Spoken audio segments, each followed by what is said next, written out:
വിധേയത്തിൽ കുടുംബാംഗങ്ങളുടെ സ്നേഹാദരങ്ങൾ ഏറ്റുവാങ്ങിക്കൊണ്ട് സംസ്ഥാന രാഷ്ട്രീയത്തിലെ വീണ്ടും ആവർത്തിക്കുന്നു മിന്നും താരം മലയാള മനോരമയുടെ ന്യൂസ് മേക്കർ പദവിയിലേക്ക് ഉയരാൻ ഒരുങ്ങുന്ന നമ്മുടെ പ്രിയപ്പെട്ട advocate V D Satheesan MLA സംസ്ഥാന പ്രതിപക്ഷ നേതാവാണ്.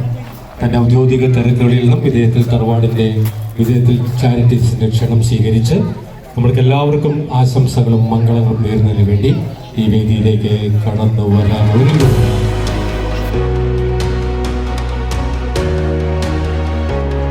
കൊലപാടുകളുടെ രാജകുമാരൻ വിധേയത്തിൽ തറവാടിന്റെ ക്ഷണം സ്വീകരിച്ച് മലയാള മനോരമയുടെ ന്യൂസ് മേക്കർ തിരക്കുകളിൽ നിന്നും വിധേയത്തിൽ തറവാടിന്റെ ക്ഷണം സ്വീകരിച്ച് ഓണത്തിനാസദാനം നൽകിക്കൊണ്ട് എല്ലാവരോടും ക്ഷേമാന്വേഷണം കുശലാന്വേഷണം നടത്തിക്കൊണ്ട് നമുക്ക് എല്ലാവർക്കും ആശംസകൾ നേർന്നുകൊണ്ട് സംസ്ഥാന പ്രതിപക്ഷ നേതാവ് advocate V D Satheesan MLA ഈ ഊർജ്ജ പ്രവാഹത്തിലേക്ക് ഈ പോസിറ്റീവ് എനർജിയിലേക്ക് കടന്നു വരുന്നു. പരിപാടി എന്ന് കരുതിയിട്ടാണ് നാട്ടിലേക്ക് എത്തിയത്. അഞ്ചരയ്ക്ക് ആർക്കും എറണാകുളത്തിന് പരിപാടിക്കുണ്ട്. അതുകൊണ്ട് ഔദ്യോഗികമായി പരിപാടി തുടങ്ങുന്നതിന് മുമ്പ് ഞാൻ നിങ്ങളോട് എല്ലാവരോടും സംസാരിക്കുകയാണ്. കൂടുതലായി സംസാരിച്ച് നിങ്ങളെ വിഷമിപ്പിക്കുന്നില്ല. വിധേയത്തിൽ ഫാമിലി ഈ പരിപാടി ചാരിറ്റീസിൻ്റെ പരിപാടിയിൽ ഞാൻ ഇതിനു മുമ്പ് പല പ്രാവശ്യവും ഞാൻ പങ്കെടുത്തിട്ടുണ്ട്. വർഷങ്ങൾക്ക് മുമ്പ് ഞാൻ ആദ്യമായിട്ട് ഈ പരിപാടിയിൽ വരാപ്പുഴയിൽ തന്നെയാണ് പങ്കെടുത്തത്. അന്ന് വരാപ്പുഴയുടെ നിയമനമണ്ഡലത്തിൻ്റെ ഭാഗം അല്ല. അന്നിവിടെ ആദ്യമായിട്ട് എന്നെ പരിപാടിക്ക് കൊണ്ടുവരുന്നത് ശ്രീ ജോസ് വിധേയത്തിലാണ്. അദ്ദേഹം എനിക്കൊരു ജ്യേഷ്ഠ സഹോദരനെ പോലെ ആയിരുന്നു. അദ്ദേഹത്തിൻ്റെ ഓർമ്മകൾക്ക് മുന്നിൽ ഞാൻ ആദരവുകൾ അർപ്പിക്കുകയാണ്. ആദ്യം അദ്ദേഹത്തിൽ കുടുംബത്തിൽപ്പെട്ട ഒരുപാട് പേര്, പറവൂരിൽ മാത്രമല്ല പറവൂരിന് പുറത്തും ഒരുപാട് പേരെ വ്യക്തിപരമായി അടുത്തറിയാവുന്ന ഒരുപാട് കുടുംബങ്ങളെ അടുത്തറിയാവുന്ന ഒരാളാണ് ഞാൻ. തീർച്ചയായിട്ടും നിങ്ങളുടെ കുടുംബ സദസ്സിൽ പങ്കെടുക്കുമ്പോൾ സ്വന്തം കുടുംബയോഗത്തിൽ പങ്കെടുക്കുന്ന ഒരു സന്തോഷത്തോടു കൂടിയും നിറഞ്ഞ മനസ്സോടു കൂടിയാണ് ഞാൻ വരുന്നത്. നമുക്കറിയാം, ഇന്നത്തെ കാലഘട്ടത്തിൽ ഈ കുടുംബ യോഗങ്ങളും കുടുംബ ബന്ധങ്ങളും വളരെ പ്രധാനപ്പെട്ട ഒന്നാണ്. ലോകത്ത് ആദ്യമായി കുടുംബ യോഗങ്ങളെക്കുറിച്ചും കുടുംബ യൂണിറ്റുകളെ കുറിച്ച് സംസാരിച്ചത് കത്തോലിക്ക സഭയാണ്. ലോകത്ത് ആദ്യമായി. ഇതിപ്പോൾ എല്ലാ കമ്മ്യൂണിറ്റീസും എല്ലാ റിലീജിയൻസും ഫാമിലി യൂണിറ്റുകൾ ഉണ്ടാക്കുന്നത്. കത്തോലിക്ക സഭ അത് പറയാനുള്ള ഏറ്റവും പ്രധാനപ്പെട്ട കാരണം, പ്രത്യേകിച്ച് പാശ്ചാത്യ രാജ്യങ്ങളിൽ കുടുംബങ്ങൾ ഡിസിന്റഗ്രേറ്റ് ചെയ്ത് ശിഥിലമായി പോയിക്കൊണ്ടിരുന്ന ഒരു സാഹചര്യത്തിലാണ്. കുടുംബങ്ങൾ വല്ലാതെ ശിഥിലമാവുകയും വിവാഹവും പുനർവിവാഹവും പിന്നെയും വിവാഹവും അത് കുഞ്ഞുങ്ങളുടെ ജീവിതത്തെ ബാധിക്കുകയൊക്കെ ചെയ്തപ്പോഴാണ് കുടുംബത്തിന്റെ മഹത്വത്തെക്കുറിച്ച് കത്തോലിക്ക സഭ ആദ്യമായി പറഞ്ഞത്.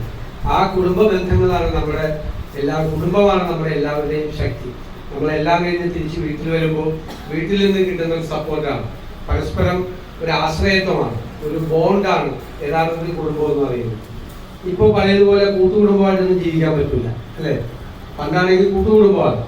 അപ്പോൾ അതിനൊരുപാട് അഡ്വാൻറ്റേജസ് ഉണ്ട്, ഡിസഡ്വാൻറ്റേജസ് ഉണ്ട്.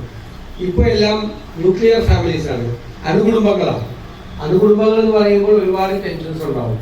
മറ്റേത് അത്രയും ടെൻഷൻ ഉണ്ടാവില്ല. ഈ ജോയിന്റ് ഫാമിലിയിൽ ടെൻഷൻസ്, സാമ്പത്തികമായ പ്രയാസങ്ങൾ ഉണ്ടാവാം, ചില വീട്ടിൽ രോഗങ്ങൾ ഉണ്ടാകുന്ന കുഴപ്പങ്ങൾ ഉണ്ടാകാം, അല്ലാതെയുള്ള പ്രശ്നങ്ങളുണ്ടാകും. അപ്പോൾ നമ്മൾ ഒരു വിഷയം വന്നാൽ നമ്മൾ മാത്രമേ ഉള്ളൂ ഒരു പ്രശ്നത്തെ നേരിടാൻ എന്നുള്ളൊരു ടെൻഷൻ എപ്പോഴും ഈ ചെറിയ അണുകുടുംബങ്ങളിലുണ്ട്. നമ്മൾ ഒറ്റയ്ക്കാണ്, ആരും ഇല്ല എന്നുള്ളത്. അതിനുള്ളൊരു മറുപടിയാണ് ഈ ഫാമിലി എല്ലാവരും ചേർന്ന് ഒരുമിച്ച് കൂടുന്നത്. എനിക്കൊരു ആവശ്യം വന്നാൽ എല്ലാവരും വരും. എൻ്റെ കസിൻസുണ്ട്, എൻ്റെ ബന്ധുക്കളുണ്ട്, എല്ലാവരും കൂടെ കൂടെ വരും. ഒരു ആവശ്യം വന്നാൽ എല്ലാവരും കൂടെ ഉണ്ടാവും എന്നുള്ളൊരു ആത്മവിശ്വാസം. നമ്മളെപ്പോഴും ജീവിതത്തെ നമ്മൾ മുന്നോട്ട് നയിക്കുന്നത് ആത്മവിശ്വാസമാണ്. ആ ആത്മവിശ്വാസത്തിന്റെ പിൻബലം എന്ന് പറയുന്നത് ആ കുടുംബ ബന്ധങ്ങളാണ്. മാത്രമല്ല, ഇപ്പൊ പല സ്ഥലത്തുമൊക്കെ ഈ പുതിയ ജനറേഷൻസിന് ഫസ്റ്റ് കസിൻസിനെ പോലും അറിയില്ല, പരിചയപ്പെടുത്തി കൊടുക്കില്ല. ഞാൻ നിന്റെ ഫസ്റ്റ് കസിനാണെന്ന്. നമ്മളങ്ങനെ ആയിരുന്നില്ലല്ലോ. നമ്മളൊക്കെ ചെറുപ്പത്തിൽ വളർന്നത് നമുക്ക് ഫസ്റ്റ് കസിനെയും സെക്കൻഡ് കസിനെയും തേർഡ് കസിനെയും അകന്ന ബന്ധത്തിൽപ്പെട്ട ആളുകളെ പോലും നമുക്കൊക്കെ നന്നായി അറിയാമായിരുന്നു. അപ്പൊ ആ ഒരു അകൽച്ച, കുടുംബങ്ങളിൽ തന്നെ ഉള്ളവർ തമ്മിലുള്ള അകൽച്ച, ഒരു വർഷത്തിൽ ഒരിക്കലോ അല്ലെങ്കിൽ ഒന്നിൽ കൂടുതലോ പ്രാവശ്യമുള്ള കൂടിച്ചേരലുകൾക്ക് അത്തരം കാര്യങ്ങൾ മറുപടി കൊടുക്കാൻ പറ്റും. പിന്നെ പലരും നമ്മുടെ ഒരു പശ്ചാത്തലം, നമ്മുടെ കുടുംബത്തിൽ ആരൊക്കെ ഉണ്ടായിരുന്നു, നമ്മുടെ കുടുംബത്തിൽ വിദ്യാസമ്പന്നരായ ആളുകൾ എത്ര ഉണ്ടായിരുന്നു, വലിയ ഉയർന്ന ജോലിയിൽ ഉണ്ടായിരുന്ന ആളുകളെ ആരൊക്കെ ആയിരുന്നു. ഇവിടെ ഈ കുടുംബത്തിൽ തന്നെ ഒരു ഹൈക്കോടതി ജഡ്ജ് ഉണ്ടായിരുന്നു, അല്ലേ? ഇപ്പോ ഈ കുടുംബത്തിന്റെ ഭാഗമായ ഒരു ഡിസ്ട്രിക്ട് ജഡ്ജ് ഇരിക്കുന്നു. അത് ഞാൻ പറഞ്ഞത് അതെല്ലാം പരസ്പരം അറിയാനും ആ നമ്മുടെ ലെഗസിയാണ്, അല്ലേ? കുടുംബത്തിന്റെ പാരമ്പര്യം. അതിൻ്റെ ആ പാരമ്പര്യത്തെക്കുറിച്ച് അറിയാനും കുഞ്ഞുങ്ങൾക്ക് പരസ്പരം മനസ്സിലാക്കി കൊടുക്കാനും ഒക്കെയുള്ള നല്ല ഒരു കൂട്ടായ്മയാണ്. ഓരോ കൂട്ടായ്മയും കയ്യിൽ പോകുമ്പോൾ കിട്ടുന്നത് സ്ട്രെങ്താണ്, നമുക്ക് മനസ്സിലുള്ള ഒരു ശക്തിയാണ്. എല്ലാ കാര്യങ്ങളെയും നേരിടാൻ വേണ്ടിയിട്ടുള്ള നമ്മൾ പറയല്ല, വേദപുസ്തകത്തിൽ പറയും പ്രത്യാശയുള്ള ശ്രദ്ധിക്കുന്ന എനിക്കത് പറയാനും പറ്റും, പ്രത്യാശയുള്ളവരായിരിക്കണം എന്ന് എപ്പോഴും പറയും. എന്തുകൊണ്ടാണ് പ്രത്യാശയുള്ളവരായിരിക്കണം എന്ന് പറയുന്നത്? അത് നമ്മുടെ ആത്മവിശ്വാസമാണ് അല്ലേ? നമ്മുടെ അചഞ്ചലമായ ദൈവവിശ്വാസത്തിൽ നിന്ന് അതിന്റെ അടിത്തറയാക്കി നമ്മൾ പണിതുയർത്തുന്ന ഒരു ആത്മവിശ്വാസമാണ്. ഏത് പ്രതിസന്ധികളെയും ഏത് പ്രതികൂല സാഹചര്യങ്ങളെയും മറികടന്നു പോകാൻ, തളർന്നു പോകാതെ പിന്തിരിഞ്ഞോടാതെ നമ്മൾ അതിനെ മറികടക്കും. അത് നമ്മുടെ ആത്മവിശ്വാസമാണ്, നമ്മുടെ പ്രത്യാശയാണ്.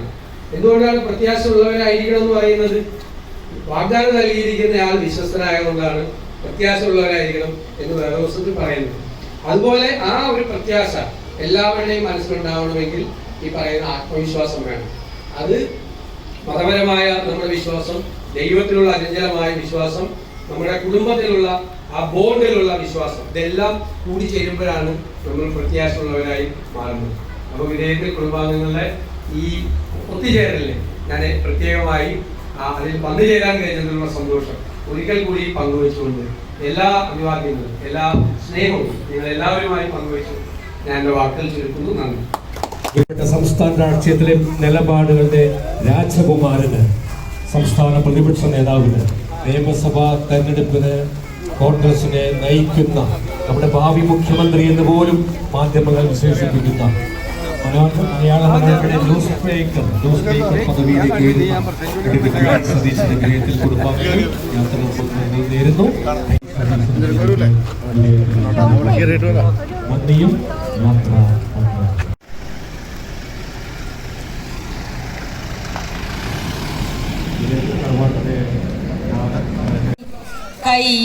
കയ്യിലിരിക്കുന്ന ഉണ്ണീശോയുടെ ചാരയിൽ ഞാനുമിരിക്കും. എന്തു നല്ലമ്മ എന്നുടെ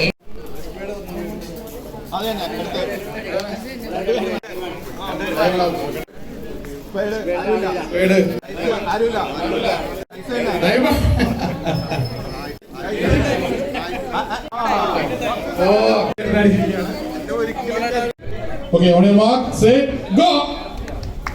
നാരങ്ങ പോകരുത്, കുട്ടിമുട്ടരുത്. പോട്ടെ. Yes. Okay, go. വേണ്ട, ഓട്. നാരങ്ങ പോയിട്ടില്ല, പോട്ടെ.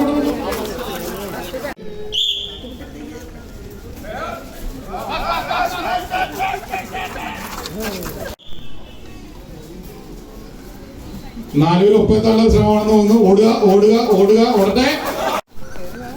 വളരെ വാശിയേറിയ മത്സരമാണ്. 2 നാരങ്ങ താഴെ പോയി.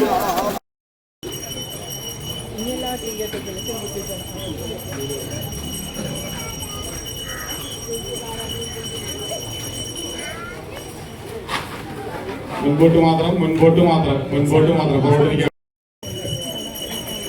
അവസാനത്തെ 5 പേരാണ് മത്സരിച്ചുകൊണ്ടിരിക്കുന്നത്. ഓടണം. ഒരു റൗണ്ട് വരക്കേണ്ടി വരും. ഓടണം.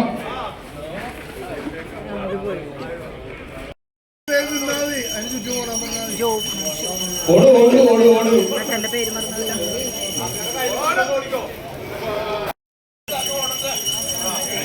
മുൻപോട്ട് മാത്രം.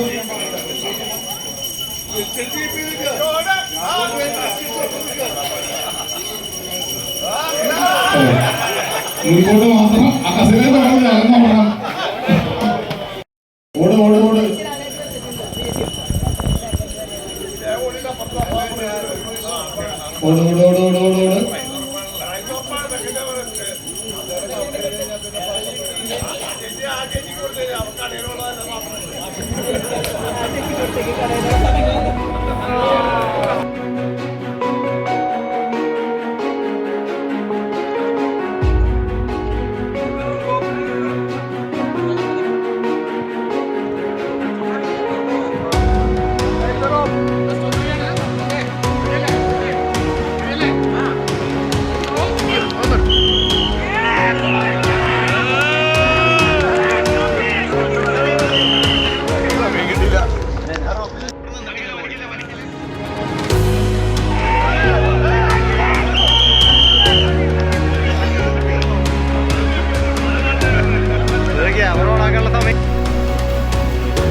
നിത്യവും മോഹചിന്തകൾ നീക്കി ഞങ്ങളിൽ സ്നേഹവാത്സല്യം തൂകണേ.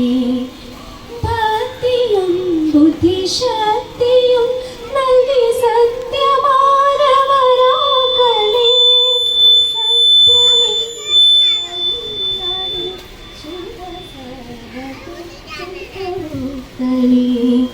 വിദ്യ നൽകിയ അനുഗ്രഹിക്കണേ.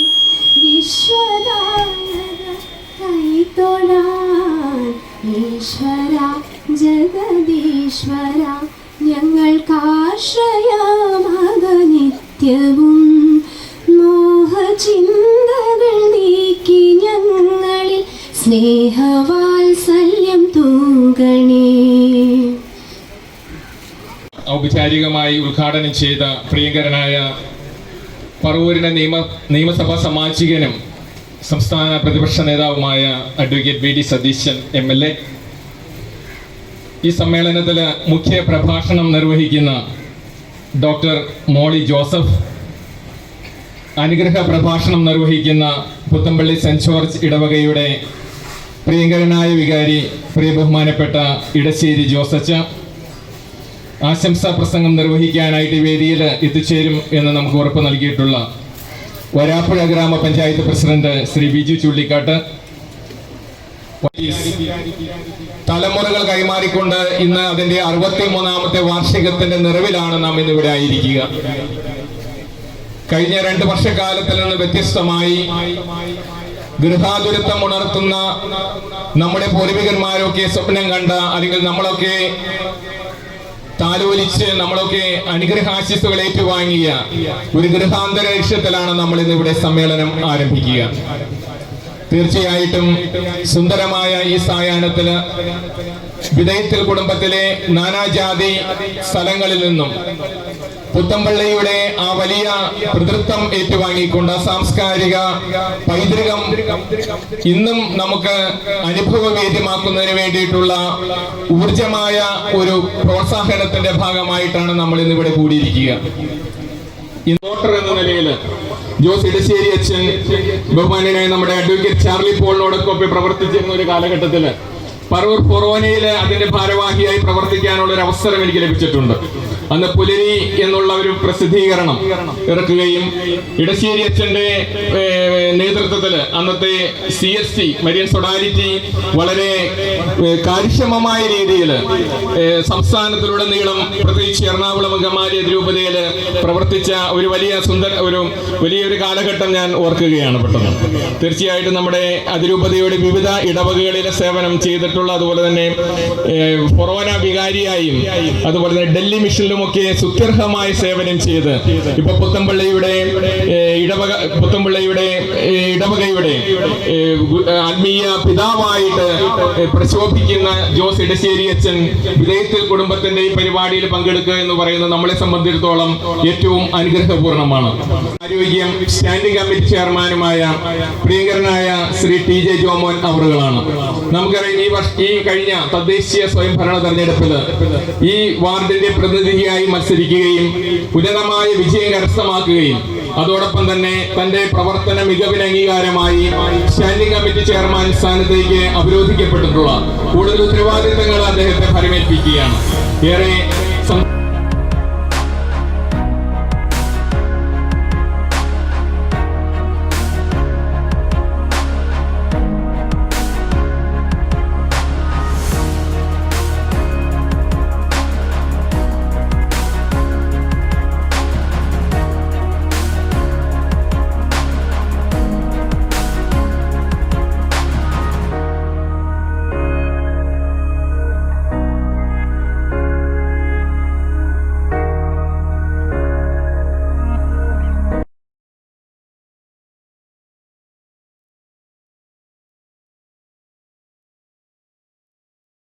സ്വാഗത പ്രസംഗത്തിലൂടെ നമ്മളെ വിസ്മയിപ്പിച്ചു.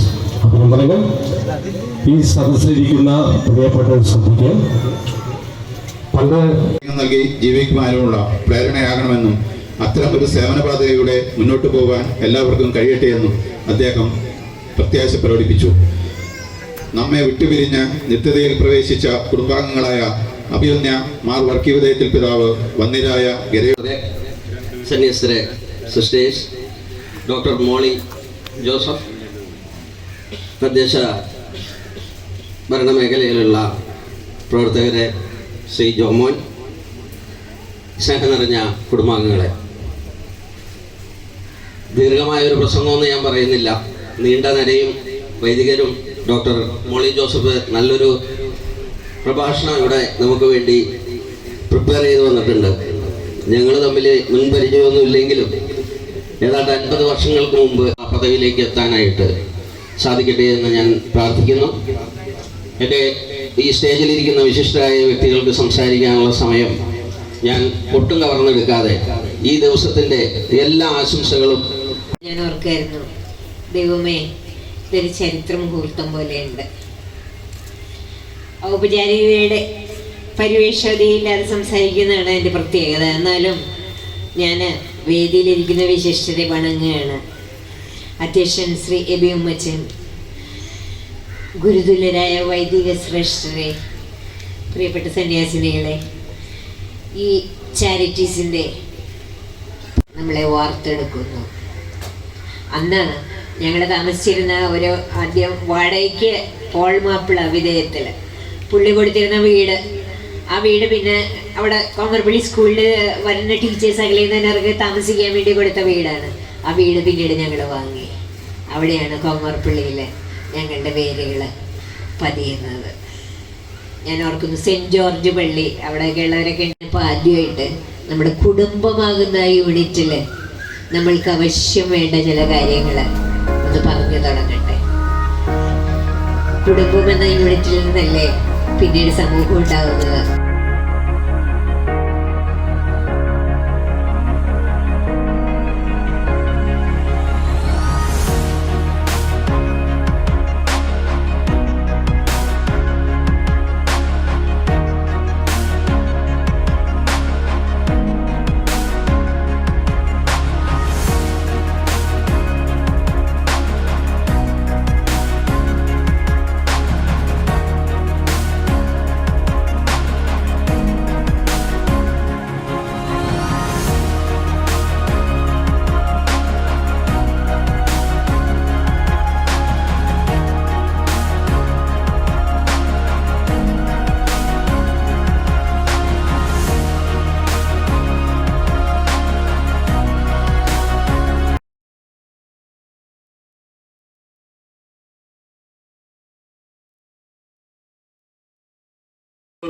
സന്നിഹിതരായിരിക്കുന്ന പ്രിയപ്പെട്ടവരെ, നിങ്ങൾക്കെല്ലാവർക്കും എൻ്റെ പ്രാർത്ഥനാനിർഭരമായ ആശംസകൾ. ഞാൻ അധികം നേരം പ്രസംഗിക്കുന്നില്ല. നമ്മുടെ എൻ്റെ അടുത്തിരിക്കുന്ന ഈ മഹതി എനിക്ക് മനസ്സിലായില്ല ആദ്യം വന്നപ്പോൾ. ഞാൻ അല്ലെങ്കിൽ സ്ഥലം മാറിക്കൊടുക്കേണ്ടതായിരുന്നു. പറയേണ്ടതെല്ലാം പറഞ്ഞു കഴിഞ്ഞു. ഇനി എനിക്ക് പറയാനുള്ളത്, നമ്മുടെ പിതാക്കന്മാർ നമുക്ക് തന്ന സന്ദേശം, വിധേയത്തിൽ ചാരിറ്റീസ് എന്ന് പറയുന്ന കൂട്ടായ്മയുടെ ഒരു വലിയ ശക്തിയാണ്.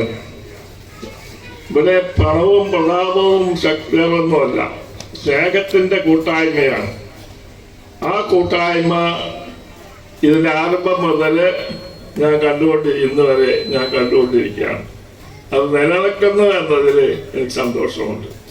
പ്രിയപ്പെട്ടവരെ, എൻ്റെ അഭ്യർത്ഥന അത് നിലനിർത്തണം. ഇത് ലോകത്തോട് നമ്മൾ പറഞ്ഞ പോലെ നമ്മൾ ലോകത്തിന് മാതൃകയായി തീരണം. നമ്മുടെ പിതാക്കന്മാരെ വിശുദ്ധന്മാരായ വൈദികരും ജനങ്ങളും എല്ലാവരും വൈദ്യരും ജനത്തിൽ മാറ്റിയിരുന്നില്ല. എല്ലാവരും ദൈവത്തിന് മുമ്പിൽ ഒന്നാണ്.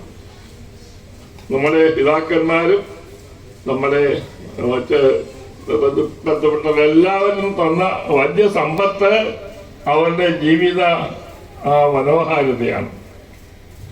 അത് നമ്മൾ കൂടെ കൊണ്ടു നടന്നാലേ ഈ ചാരിറ്റീസിന് അർത്ഥമുണ്ടാകുകയുള്ളൂ. ഇന്നുവരെ അത് നിലനിൽക്കുന്നുവെന്ന് ഞാൻ മനസ്സിലാക്കുന്നു, അനുഭവിക്കുന്നു. എനിക്ക് സന്തോഷം, ദൈവത്തിന് നന്ദി. ഞാൻ അതിൽ കൂടെ ഞാനൊന്നും പറയുന്നില്ല. നമ്മൾ ഈ സന്ദേശം അതാണ് ലോകം തമ്മിൽ നിന്ന് ആവശ്യപ്പെടുന്നത്. ഹൃദയത്തിൽ കുടുംബാംഗം എന്ന് പറഞ്ഞാൽ അവൻ സ്നേഹത്തിൻ്റെ ഒരു സ്മാരകമോ നിത്യസ്മാരകമാണ്, കൂട്ടായ്മയുടെ. അതാണ് വിശ്വസിക്കാൻ പറ്റാവുന്നു, സ്നേഹിക്കാൻ പറ്റുന്നുണ്ട്. സ്നേഹവും കൂട്ടായ്മയും കണ്ടുപിടിക്കാൻ പറ്റുന്ന വ്യക്തിയാണ്. നമ്മുടെ കുടുംബങ്ങൾ അതുപോലെ തന്നെ ഈ കൂട്ടായ്മയുടെ രംഗമായി മാറണം. അവിടെ വാക്കുകൾ പേശാനോ നീയോ ഞാനോ എന്നല്ല, എല്ലാവരും ഒന്നായി ചേരുമ്പോൾ ഇമ്പം ഉണ്ടാകണം. എല്ലാവരും സ്വരം ചേർക്കണം, പ്രകമ്പനമാകരുത്. കുടുംബങ്ങളിൽ ഇമ്പമുണ്ടാകണം. ആ ഇമ്പമുണ്ടാകട്ടെ എന്ന് ഞാൻ ആശംസിക്കുന്നു, പ്രാർത്ഥിക്കുന്നു. നമ്മുടെ ഈ ചാരിറ്റീസിനും എന്നും ഇമ്പം ഉണ്ടാകട്ടെ, ഒരിക്കലും പ്രകമ്പനം ഉണ്ടാകാതിരിക്കട്ടെ. അതിനുള്ള ചേർന്ന് പോകാനുള്ള സന്മനസ്സും ദൈവാനുഗ്രഹവും എല്ലാവർക്കും ഉണ്ടാകട്ടെ എന്ന് ഞാൻ ആശംസിക്കുന്നു. എൻ്റെ ശിഷ്യനാണ് നമ്മുടെ ശരിയച്ഛനെ ഞാൻ ആദ്യം വികാരിയച്ഛൻ എന്ന നിലയിൽ പ്രത്യേകം ആദരിക്കുന്നു കേട്ടോ. എൻ്റെ വികാരി അച്ഛനായിരുന്നു, ഇപ്പോഴും വികാരിച്ച ഞാൻ. എനിക്ക് ഇന്നത്തെ കാലയിൽ നീര് കെട്ടണം, അതുകൊണ്ട് ഞാൻ പോവുകയാണ്. എല്ലാവരോടും യാത്ര പറയുന്നു, എനിക്ക് വേണ്ടി പ്രാർത്ഥിക്കണം. ഞാൻ ആരോഗ്യം മോശമാണ്, എങ്കിലും എനിക്ക് ആരംഭം മുതൽ ഇന്ന് വരെ ഇത് കൂടാൻ സാധിച്ചതിൽ എനിക്ക് സന്തോഷമുണ്ട്.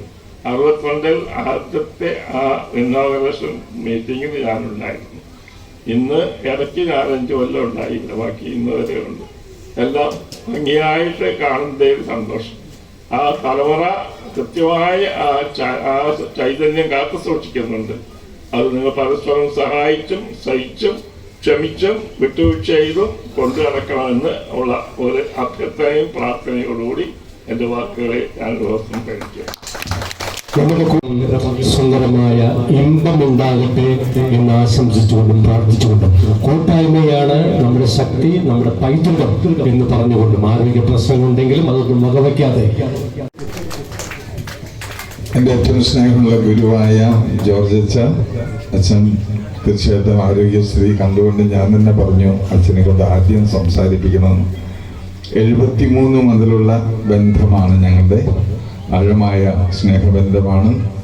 അച്ഛൻ്റെ പള്ളിയിലും എപ്പോഴും പോവായിരുന്നു. അച്ഛൻ്റെ വിദ്യാർത്ഥിയാണ്. അതിനേക്കാളെല്ലാം ഉപരി അച്ഛൻ്റെ കുടുംബത്തിലും ഞാൻ ധാരാളം, അച്ഛൻ്റെ അപ്പനുള്ള കാലത്തും ധാരാളം പോയിട്ടുണ്ട്. ആ കുടുംബമായിട്ട് അടുത്ത ബന്ധം ഞാൻ പുലർത്തിയിരുന്നു. അച്ഛൻ്റെ ഉപദേശവും മാതൃകയും ഒക്കെ ഞങ്ങളുടെ പൗരോഹിത്യ ജീവിതത്തിലും അത്ഭുതകരമായ ഒരു കയ്യൊപ്പ് ചാർത്തിയിട്ടുണ്ടെന്നുള്ള കാര്യം നന്ദിയോടെ ഓർക്കുന്നു. വേദിയിലുള്ള ഏറ്റവും പ്രിയമുള്ളവരെ, ഇനിയൊരു ഭക്ഷണം കഴിക്കാൻ നിങ്ങൾ കാത്തിരിക്കുന്നത് പോലെ എനിക്ക് നിങ്ങൾ മുഖത്ത് നോക്കിയിട്ട് തോന്നുന്നു. അതിൻ്റെ ദീർഘമായിട്ടൊന്നും ഞാൻ സംസാരിക്കുന്നില്ല. അനുഗ്രഹം യഥാർത്ഥത്തിൽ തന്നുകൊണ്ട് പോയത് ജോർജ് അച്ഛനാണ്. ഞാൻ കൂടെ നിന്നുകൊണ്ട് ശിഷ്യൻ എന്ന നിലയിൽ ഒരു ചെറിയ സംഭവം മാത്രം പറഞ്ഞ് അവസാനിപ്പിക്കണമെന്നാണ് എനിക്ക് തോന്നുക. ഇവിടെ എനിക്ക് പരിചയമുള്ള ഒത്തിരി പേര് ഇവിടെ ഇരിപ്പുണ്ട്. ഐക്കോഫിലെ മാണി ഇവിടെ ഇരിപ്പുണ്ട്. CLC പ്രവർത്തിച്ചവരോട് സെക്രട്ടറി സൂചിപ്പിക്കുകയുണ്ടായി. പല വിധത്തിലുള്ള ബന്ധങ്ങളുള്ള, അതിനേക്കാൾ ഉപരി നിങ്ങളുടെ കുടുംബത്തിൽ എനിക്കൊരു ബന്ധമുണ്ട്. അതിൻ്റെ സാക്ഷിയായിട്ട് ഇവിടെ അവസരപ്പിച്ചിരിപ്പുണ്ട്. എൻ്റെ അമ്മായി അപ്പൻ്റെ പെങ്ങളെ ഈ കുടുംബത്തിലേക്കാണ് വിവാഹം കഴിച്ചത്. ഇപ്പോൾ ജീവിച്ചിരിപ്പില്ല. എൻ്റെ അങ്കിൾ പോൾ വിദേത്തിൽ, അദ്ദേഹത്തിന് അനിയും കുര്യപ്പൻ ചേട്ടൻ്റെ മകനാണ് അശ്വപ്പിച്ചൻ. അങ്ങനെ ഈ കുടുംബമായിട്ട് അങ്ങനെ ഒരു ബന്ധവും വികാരി എന്ന എനിക്ക് മാത്രമല്ലാതെ ഈ ചാരിറ്റീസ്, ഞാൻ ഈ ചാരിറ്റീസിനെ കുറിച്ച് ചെറുപ്പം മുതൽ കേട്ടിട്ടുള്ളത്, എല്ലാ മീറ്റിങ്ങിനും അദ്ദേഹം ഒല്ലൂരിൽ നിന്ന് വരുമായിരുന്നു. അപ്പോൾ പറയും വിദേത്തിൽ ചാരിറ്റീസിൻ്റെ മീറ്റിംഗ് ഉണ്ട്, പോണം. ഇത് എന്തുകൊണ്ടാണെന്ന് എനിക്ക് അന്നറിയില്ലായിരുന്നു. പിന്നെയാണ് അത് മനസ്സിലായത്. പിന്നീട് പിതാവ് ഞാൻ മൈനസമയ ഡോക്ടറായിരിക്കുമ്പോഴാണ് പിതാവായിട്ട് വന്നത്. ആ അടുപ്പം ഞങ്ങളെ കൂടുതൽ വീണ്ടും ഞങ്ങളുടെ കുടുംബങ്ങളെ അടുത്തറിയുന്നതിന് സഹായിച്ചു. ഞാൻ 10 വർഷക്കാലം 2004 മുതൽ ഡൽഹിയിൽ പ്രവർത്തിച്ചു. അവിടെ ഉണ്ടായ ഒരു ചെറിയ അനുഭവം, അതെന്നെ വളരെ സ്വാധീനിച്ചൊരു അനുഭവമായതുകൊണ്ട് അത് നമ്മൾക്ക് എല്ലാവർക്കും ഒരു വെളിച്ചം കിട്ടുന്ന ഒരു അനുഭവമാണെന്നുള്ള തോന്നലിൽ ഞാൻ പെട്ടെന്ന് പങ്കുവെച്ച് അവസാനിപ്പിക്കണമെന്ന് ആഗ്രഹിക്കുന്നു. എൻ്റെ ഒരു സത്യം നമ്മൾ എപ്പോഴും ഓർക്കേണ്ടത്, നമ്മൾ പറയാറുണ്ടത്, നമ്മളെപ്പോലുള്ള ഒരാൾ ഇന്നുവരെ ലോകത്ത് ജനിച്ചിട്ടില്ല, ജീവിച്ചിരിപ്പില്ല, ഇനി ഒരിക്കലും ജനിക്കുകയില്ല. ദൈവത്തിന് നമ്മൾ മാത്രം ചെയ്തു തീർക്കേണ്ട ചില കാര്യങ്ങൾ തമ്പുരാൻ കരുതി വെച്ചിട്ടുണ്ട്. അതെന്താണെന്ന് മുഴുവൻ ഇതുവരെ നമ്മൾ അറിഞ്ഞിട്ടില്ല. ഓരോ ദിവസവും നമ്മൾ അറിഞ്ഞുകൊണ്ടിരിക്കുകയാണ്. അനുഗ്രഹങ്ങളും അവസരങ്ങളും നമ്മുടെ മുമ്പിലൂടെ കടന്നു പോകും. അത് തിരിച്ചറിയാനും മറ്റുള്ളവർക്ക് അനുഗ്രഹമായി മാറാനും ദൈവം ഒരുക്കുന്ന സന്ദർഭങ്ങളെ ശരിയായിട്ട് വിനിയോഗിക്കുമ്പോൾ വിധേയത്തിൽ കുടുംബത്തിനും അത് വലിയ കൃപയാകും, സമൂഹത്തിനും വലിയ അനുഗ്രഹമായിട്ട് മാറും. ഞാൻ 2004 ഫരീദാബാദിൽ സാഞ്ചോപുരം ചിൽഡ്രൻസ് വില്ലേജ് എന്ന് പറയുന്ന കുട്ടികളുടെ ഗ്രാമം, ഭിന്നശേഷി പെൺകുട്ടികളെ മാത്രം എടുത്ത് വളർത്തുന്ന പരിശീലിപ്പിക്കുന്ന മോൺസിഞ്ഞർ സെബാസ്റ്റ്യൻ വടക്കുംപാടൻ സ്ഥാപിച്ച പ്രസ്ഥാനത്തിൻ്റെ അതിൻ്റെ പ്രസിഡന്റും ഡയറക്ടർ കൂടിയായിരുന്നു. അങ്ങനെ എനിക്കൊരു ദിവസം ഡൽഹിയിൽ നിന്നും 60 കിലോമീറ്റർ ദൂരെയാണ് ഫരീദാബാദ്, ഈ സഞ്ചോപുരം കുട്ടികളുടെ ഗ്രാമം. ഡൽഹിയിലെ ഒരു പോലീസ് സ്റ്റേഷനിൽ ഞങ്ങൾക്കൊരു ഫോൺ കോൾ വന്നു. ആ ഫോൺ ഇതായിരുന്നു. എൻ്റെ മലയാളം ഞാൻ പറയുന്ന അവർ ഹിന്ദിയിലെ പറഞ്ഞ, അവിടെ ഹിന്ദി പറയണ്ടല്ലോ. ഞങ്ങൾക്കൊരു കുഞ്ഞിനെ കിട്ടിയിട്ടുണ്ട്. എല്ലാവരും പറയുന്നു നിങ്ങളെ ഏൽപ്പിച്ചാൽ ആ കുഞ്ഞിനെ നിങ്ങൾ സംരക്ഷിക്കും, വളർത്തും. അതുകൊണ്ട് ദയവായി നിങ്ങൾ വന്ന് ആ കുഞ്ഞിനെ സ്വീകരിക്കണം. നമ്മൾക്ക് 5 ഭവനങ്ങൾ അവിടെ ഉണ്ടായിരുന്നു. എല്ലാ തരം ഭിന്നശേഷി കുഞ്ഞുങ്ങളെയും വളർത്തുന്ന 5 പ്രൊവിൻസുകളുടെ സിസ്റ്റേഴ്സാണ് അതിൻ്റെ നേതൃത്വം. അതിൻ്റെ പ്രസിഡന്റ് എന്ന നിലയ്ക്ക് ഞാനുണ്ടായിരുന്നു, വേറെയും സഹായ വൈദികരുണ്ടായിരുന്നു. വിളി കിട്ടിക്കഴിഞ്ഞപ്പോൾ കുഞ്ഞിൻ്റെ ഭിന്നശേഷി എന്താണെന്ന് പിടിയില്ലാത്തത് കൊണ്ട് 5 ഭവനത്തിലെയും ഓരോ മദർമാരെയും കൊണ്ട് ഞങ്ങൾ ഡൽഹിയിലേക്ക് വണ്ടിയായിട്ട് കുതിച്ചു. ഞങ്ങൾ പോലീസ് സ്റ്റേഷനിലെത്തി. അവിടെ എത്തിക്കഴിഞ്ഞപ്പോൾ ഒരു ടർക്കിയിൽ പൊതിഞ്ഞ 1.5 വയസ്സ് 2 വയസ്സിനിടയ്ക്ക് പ്രായമുള്ള ഒരു പെൺകുഞ്ഞിനെ പോലീസുകാരെ ഞങ്ങൾക്ക് കാണിച്ചു തന്നു. സിസ്റ്റേഴ്സ് എല്ലാവരും കൗതുകത്തോടെ നോക്കി. ഈ കുഞ്ഞിന് എന്താണ് കുറവ് എന്നുള്ളതാണ് ആദ്യം നോക്കണേലോ. ആരുടെയും നമ്മളെപ്പോഴുള്ളൊരു വീക്ക്നെസ്സുമാണ് അത്. എന്ത് കുറവാണ് കുഞ്ഞിനുള്ള? ഭിന്നശേഷിയുള്ള കുഞ്ഞായതുകൊണ്ടായിരിക്കുമല്ലോ ഞങ്ങൾ വിളിച്ചത് എന്നോർത്ത് എല്ലാവരും നോക്കി. ഞാനും നോക്കി. ഞാൻ അറിയാണ്ട് എൻ്റെ മനസ്സിലാണ് കേട്ടോ, പുറത്ത് പറഞ്ഞില്ല. ദൈവമേ, നീ എന്തിന് ഇത്തരത്തിലുള്ള കുഞ്ഞുങ്ങൾക്ക് ഈ ലോകത്ത് ജനിക്കാൻ അവസരം കൊടുക്കുന്നു എന്ന് ഞാൻ അറിയാണ്ട് ഉള്ളിൽ ചോദിച്ചുപോയി. കാരണം 2 കണ്ണുമില്ല, കേൾവി ശക്തിയില്ല, അത് പറയാൻ പാടില്ല വാക്ക്, എന്നാലും മന്ദബുദ്ധിയാണ്, ശാരീരികമായ വൈകല്യമുണ്ട്. ആകെ കൂടി ഒരു മുരൾച്ച മാത്രം, സ്വരമില്ലാതെ കിടന്ന് പെട്ടയ്ക്കും. കുഞ്ഞിനെ ഞാൻ സിസ്റ്റേഴ്സിനെ മുഖത്തേക്ക് നോക്കി, ആരാണ് എടുക്കുന്നത്? കോതമംഗലം അഡോറേഷൻ പ്രൊവിൻസിലെ ഒരു സിസ്റ്റർ, സെന്റ് മേരീസ് ഹോം, അവിടെയുള്ള അന്ധരെ നോക്കുന്ന കുഞ്ഞുങ്ങളുടെ ഒരു ഭവനമുണ്ട്. ആ മദർ മെല്ലിൻ ചാടി പറഞ്ഞു, ഞാൻ എടുത്തോളാം. ഞങ്ങൾ അതിൻ്റെ ഫോർമാലിറ്റിയൊക്കെ പൂർത്തിയാക്കി കുഞ്ഞിനെയും കൊണ്ട് ഞങ്ങൾ പോകുന്നു. ഏറ്റവും വലിയ പ്രശ്നം, ഈ കുഞ്ഞിൻ്റെ രാത്രി ഏതാ പകലേതാ ഒന്നും അറിയില്ല. ആ കുഞ്ഞിൻ്റെ ആവശ്യം അറിയിക്കാൻ കരയാൻ സാധിക്കും, സ്വരമില്ല. കുഞ്ഞിനെങ്ങനെ നോക്കും? എനിക്ക് ഭയങ്കര ആശങ്കയായിരുന്നു. മദർ പറഞ്ഞു, പേടിക്കണ്ട, ഞാൻ നോക്കിക്കോളാം. പ്രസവിക്കാത്ത സ്ഥിതിയാണ്. ആ സിസ്റ്ററിന്റെ ബെഡിൽ കിടത്തിയാണ് ഈ കുഞ്ഞിനെ വളർത്തിയത്. ഇന്ന് അവൾക്ക് 10-22 വയസ്സുണ്ട് കേട്ടോ. ആ ബെഡിൽ കിടത്തിയാണ് വളർത്തിയത്. അപ്പോൾ സ്കൂളിൽ പഠിപ്പിക്കുന്നുണ്ട്. ഈ കുഞ്ഞിൻ്റെ ഓരോ ആവശ്യങ്ങളും കുഞ്ഞിൻ്റെ ചലനങ്ങളിൽ നിന്നും മനസ്സിലാക്കിയിട്ട് ബാത്റൂമിൽ കൊണ്ടുള്ള സമയത്ത് കൊണ്ടുപോകും, ഭക്ഷണം കൊടുക്കുന്ന സമയത്ത് ഭക്ഷണം കൊടുക്കും. ഓരോ ആവശ്യങ്ങളും അത് കിട്ടുമ്പോൾ ആ കുഞ്ഞിൻ്റെ ഒരു സന്തോഷ പ്രകടനമുണ്ട്, ഒരു ശരീരം ഇളക്കിയുള്ള ഒരു ഇത്. അത് ഇങ്ങനെ കൈയ്യടി, നമ്മൾക്ക് ഇങ്ങനെയല്ല കൈയടിക്കുന്നത്. ഈ കുഞ്ഞ് കൈയുണ്ടോ എന്നുണ്ടെങ്കിൽ കൈയൊക്കെ ഒന്നും കുഴപ്പമൊന്നുമില്ല, ഇങ്ങനെ കൈയ്യടി. ഇവിടെ തയമ്പായി അവസാനമായിപ്പോൾ ഇങ്ങനെ അടിക്കുന്ന കൈ, പിന്നെ ഇങ്ങനെ തുള്ളും. ഇതാണ് സന്തോഷം പ്രകടിപ്പിക്കുന്ന ഏറ്റവും വലിയ കാര്യം. ഞാൻ കുറച്ച് ദിവസം കഴിഞ്ഞപ്പോൾ മദറിനോട് ചോദിച്ചു, മദറെ, വലിയ ഭാരമായി അല്ലേ, ഈ കുഞ്ഞിനെ എങ്ങനെ നോക്കിയെടുക്കും? ഇല്ല സാർ, എനിക്ക് സന്തോഷമാണ്. ഞാൻ ആ കുഞ്ഞിനെ ദിവ്യകാരുണ്യമായിട്ട് സ്വീകരിച്ചു. സിസ്റ്റർ പറഞ്ഞ വാക്കാ, ഞാൻ കരഞ്ഞുപോയി. ഞാൻ ആ കുഞ്ഞിനെ ദിവ്യകാരുണ്യമായിട്ട് സ്വീകരിച്ചു എന്നാ പറഞ്ഞു. നമ്മൾ പലപ്പോഴും ദിവ്യകാരുണ്യം നാവിയെ സ്വീകരിക്കണം, അത്ര ബുദ്ധിമുട്ടൊന്നും ഇല്ലാത്തത്.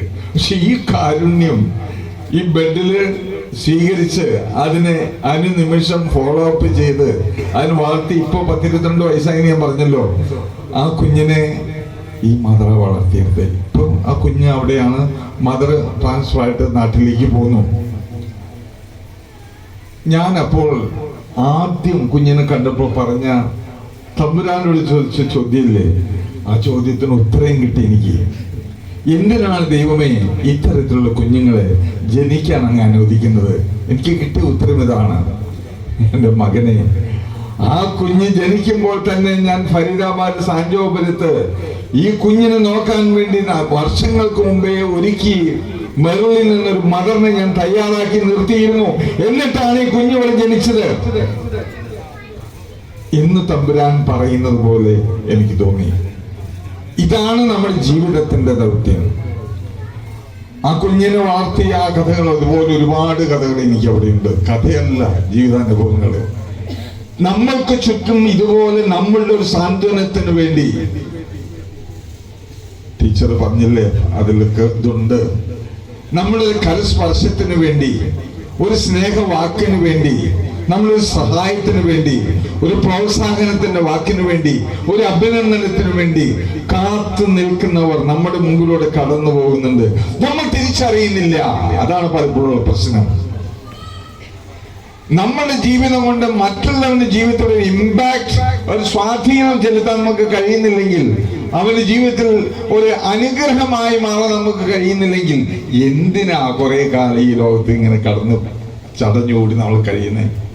നമ്മുടെ ജീവിതത്തിന് അർത്ഥം തരുന്നത് ദൈവം നമ്മൾക്ക് വേണ്ടി ഒരുക്കിയിട്ടുള്ള ഇത്തരം സന്ദർഭങ്ങളെ തിരിച്ചറിയാനുള്ള വിവേകം പ്രാർത്ഥനയിലൂടെയും വിചിന്തനത്തിലൂടെയും ധ്യാനത്തിലൂടെയും നമുക്ക് ഓരോരുത്തരും കിട്ടിയാൽ പോരാ, അതിനോട് വളരെ അർത്ഥവത്തായ രീതിയിൽ പ്രത്യുത്തരം നൽകി നമ്മൾ നമ്മുടെ ജീവിതത്തെ സമർപ്പിക്കുക ചെയ്യുമ്പോൾ ജീവിതം അർത്ഥപൂർണമായി, ജീവിതം സ്വർഗതുല്യമായി. വിധേയത്തിൽ ചാരിറ്റീസിന്റെ പ്രവർത്തനം അതുപോലെ സ്വർഗതുല്യമാകട്ടെ ആശംസിക്കുന്നു. വികാരി എന്ന നിലയിൽ നിങ്ങളോടൊപ്പമായിരിക്കുന്ന സന്തോഷവും നിങ്ങളുടെ പ്രവർത്തനങ്ങളുടെ അഭിമാനവും അറിയിച്ചുകൊണ്ട് നിർത്തുന്നു. നന്ദി, നമസ്കാരം.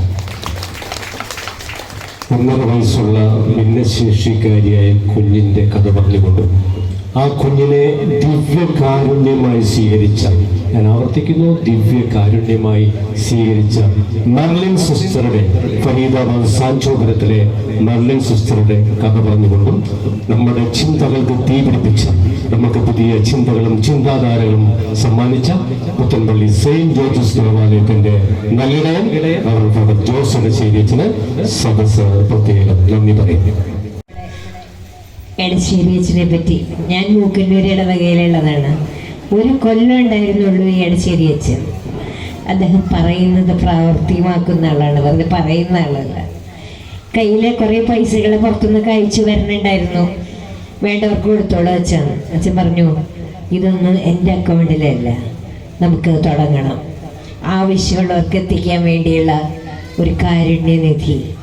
ഇന്നും ഞങ്ങളത് കൊണ്ട് നടക്കുകയാണ്. പ്രായമായവരെ കരുതാനുള്ള കരുതൽ എന്ന് പറഞ്ഞൊരു സംഘടന അച്ഛനായി തുടക്കം ഇട്ടു. ഞാൻ പറയുന്നത് ഇങ്ങനെ, this is what you call living Christianity translated into action. ഇത് പറഞ്ഞില്ലെങ്കിൽ എനിക്ക് സമാധാനം ഉണ്ടാവില്ല. ഇവിടുത്തെ ഇടവകകാരിയായിട്ട് കിട്ടിയിരിക്കുന്നത് തീർച്ചയായിട്ടും ദൈവദത്തമായ പ്രത്യേക അനുഗ്രഹമുള്ള ഒരു വികാരിയാണ്.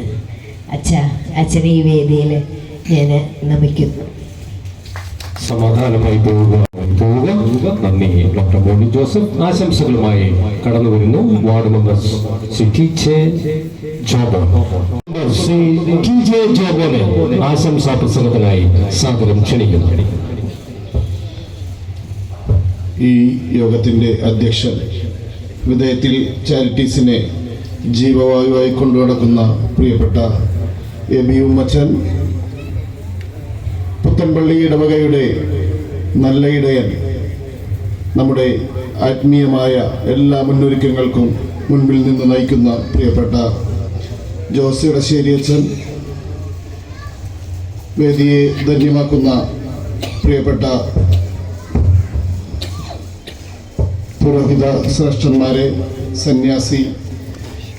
സന്യാസിനികളെ, മറ്റു പ്രിയപ്പെട്ടവരെ, വിധേയത്തിൽ ചാരിറ്റീസ് കുടുംബാംഗങ്ങളെ, ഇന്ന് ഈ ചെറുമരങ്ങൾക്ക് താഴെ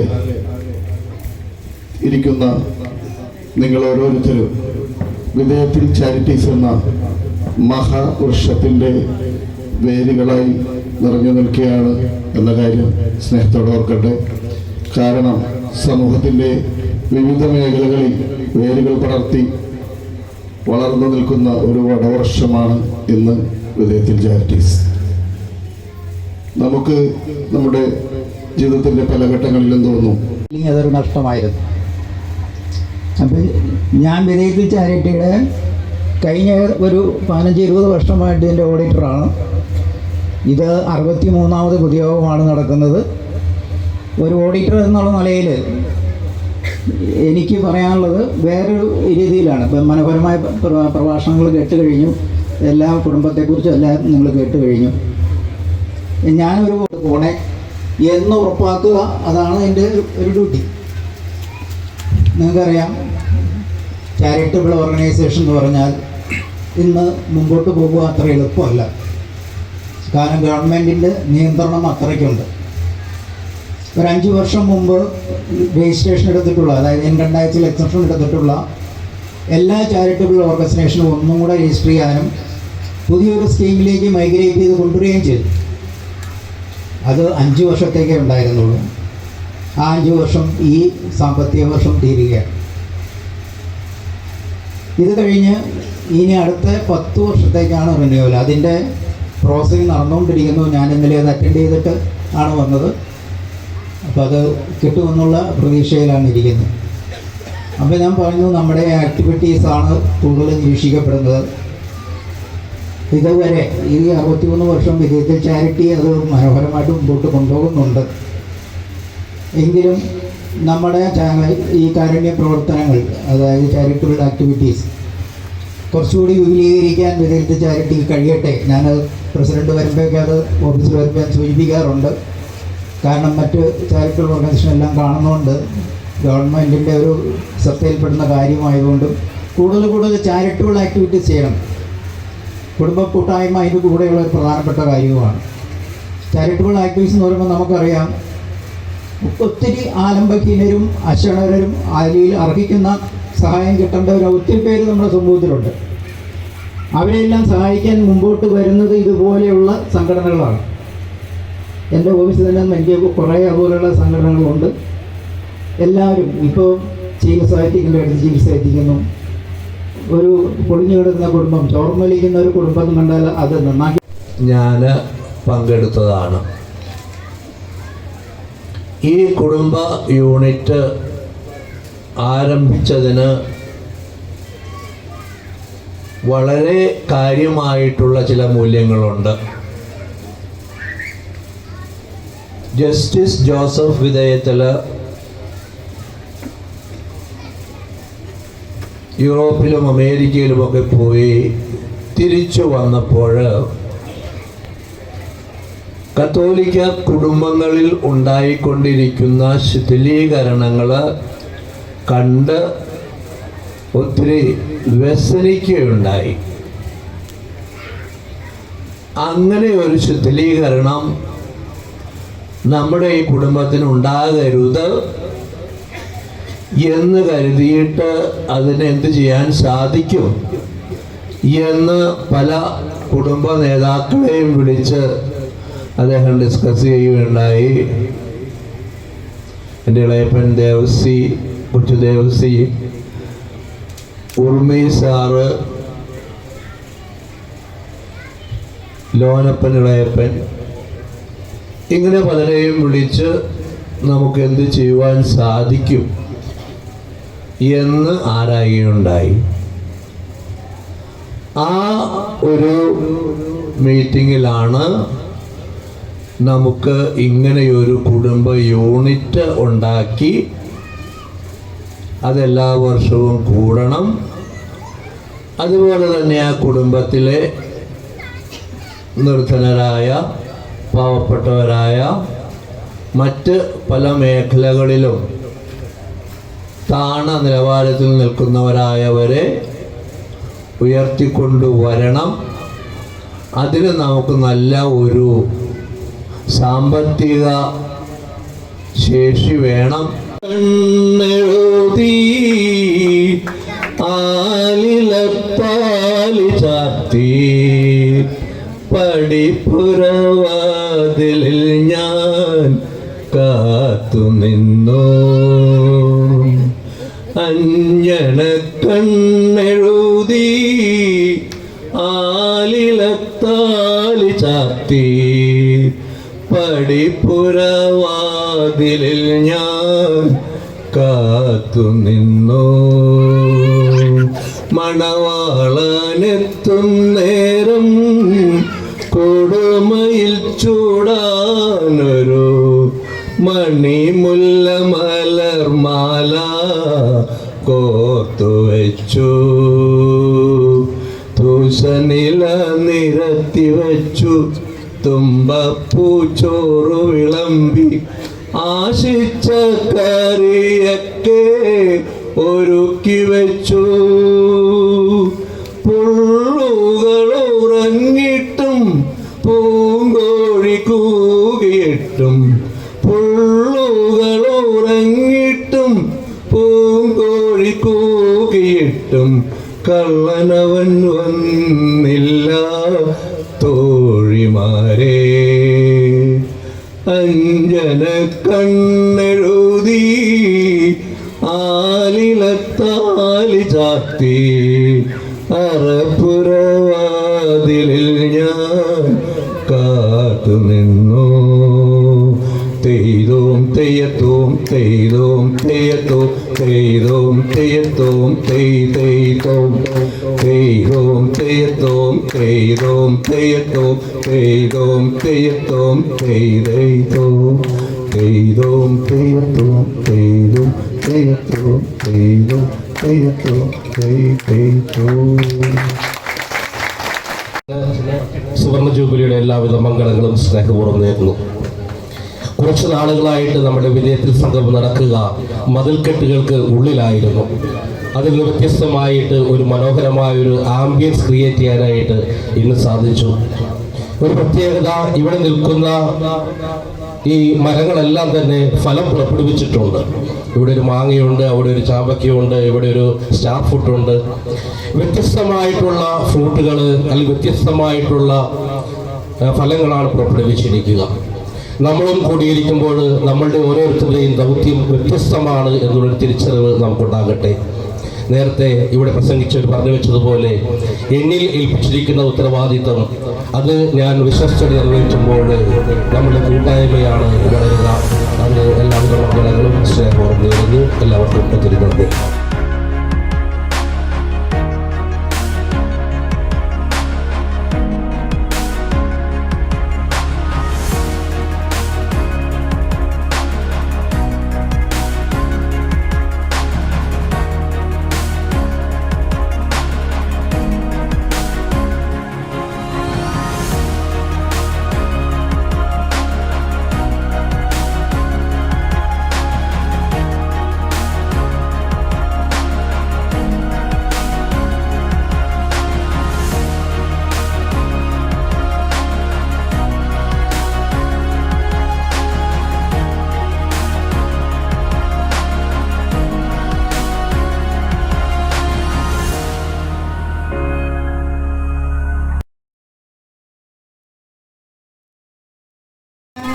വിജയത്തിൽ നേടുന്നു, ഞാൻ നേടുന്നു വാർഷിക മംഗളങ്ങൾ.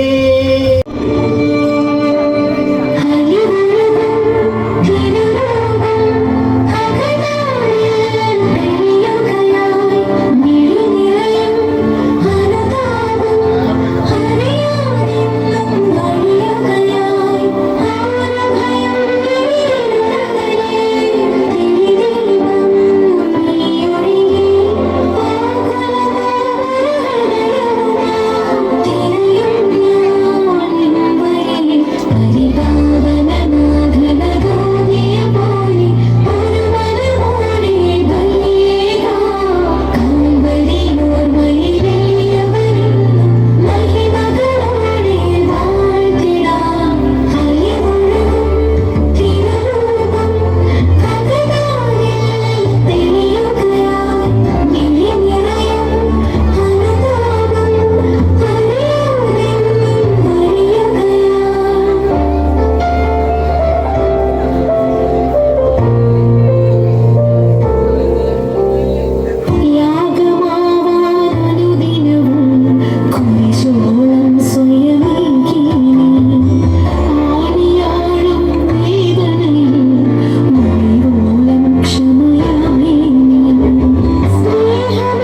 ധനുമാസ ചന്ദ്രിക വന്നു നിന്നെ മാത്രം കണ്ടില്ലല്ലോ നീ മാത്രം വന്നില്ലല്ലോ പ്രേമ ചകോരി ചകോരി ചകോരി മഞ്ഞലയിൽ മുങ്ങി തോർത്തി ധനുമാസ ചന്ദ്രിക വന്നു നിന്നെ മാത്രം കണ്ടില്ലല്ലോ നീ മാത്രം വന്നില്ലല്ലോ പ്രേമ ചകോരി ചകോരി ചകോരി കണ്ണികാരം പൂത്തു തളിർത്തു കൽപ്പനകൾ താളമെടുത്തു കണ്ണികാരം പൂത്തു തളിർത്തു കൽപ്പനകൾ താളമെടുത്തു കൺമണിയെ കണ്ടില്ലല്ലോ എന്റെ സഖി വന്നില്ലല്ലോ കണ്ടവരുണ്ടോ ഉണ്ടോ ഉണ്ടോ മഞ്ഞലയിൽ മുങ്ങി തോർത്തി ധനുമാസ ചന്ദ്രിക വന്നു നിന്നെ മാത്രം കണ്ടില്ലല്ലോ നീ മാത്രം വന്നില്ലല്ലോ പ്രേമ ചകോരി ചകോരി ചകോരി കഥ മുഴുവൻ തീരുമ്പേ യവനിക വീഴുമ്പേ അരികത്തു വന്നില്ലല്ലോ എന്റെ സഖി വന്നില്ലല്ലോ കണ്ടവരുണ്ടോ ഉണ്ടോ ഉണ്ടോ മഞ്ഞലയിൽ മുങ്ങി തോർത്തി ധനുമാസ ചന്ദ്രിക വന്നു നിന്നെ മാത്രം കണ്ടില്ലല്ലോ നീ മാത്രം വന്നില്ലല്ലോ പ്രേമ ചകോരി ചകോരി ചകോരി. Thank you.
ഇകലവാടും ഗാനം നാദേ ജാനകി ജാനേ രാമ രാമ രാമ ജാനകി ജാനേ.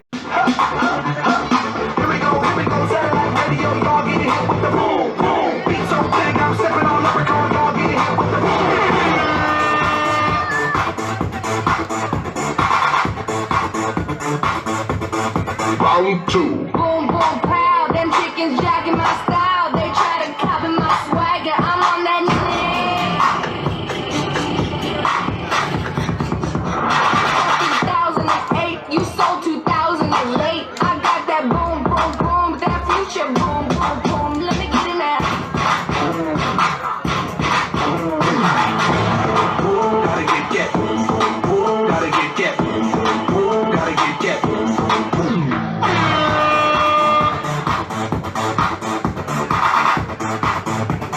Final round. I'm on that supersonic boom. Y'all hear that spaceship?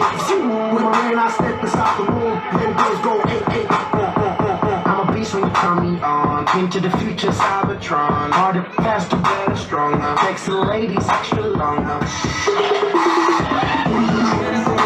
Gotta get, boom, boom. Gotta get, boom, boom, boom. Gotta get, boom, boom, boom. That boom, boom, boom. That boom, boom, boom.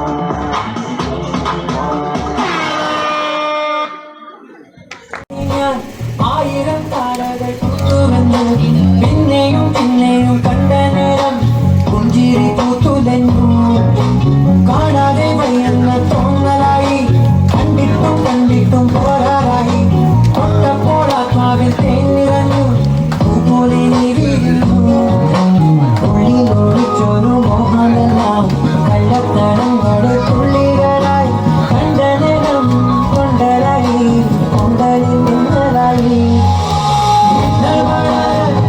കയ്യിലിട്ട പെണ്ണഴകേ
ചന്ദ്രന്റെ ചന്തമായി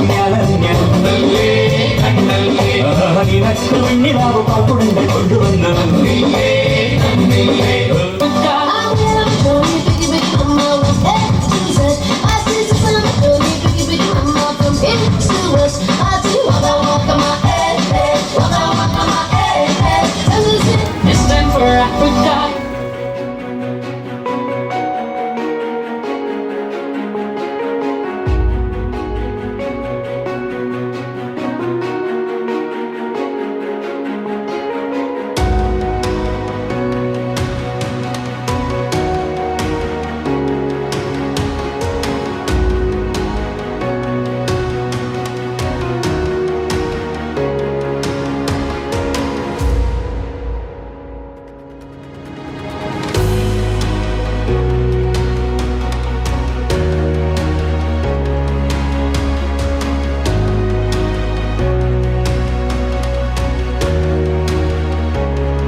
you.